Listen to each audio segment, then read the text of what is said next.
What's up, guys? Today we will talk about how you guys can buy meme coins on Raydium. All the process for that is pretty simple. For that, you just have to come to Google and search for Raydium. Now, searching for Raydium will bring you the Raydium website. Just go to the Swap Raydium website, which is radium.io.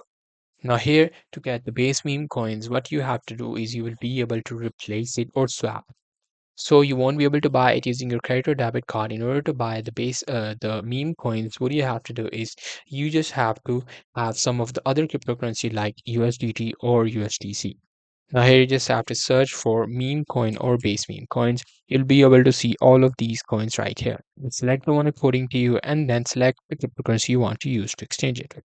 Suppose you want to exchange the USDT with meme coin, you just have to do that.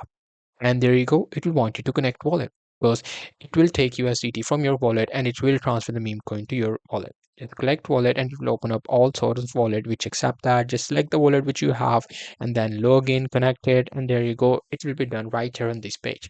Hope you guys find this video helpful.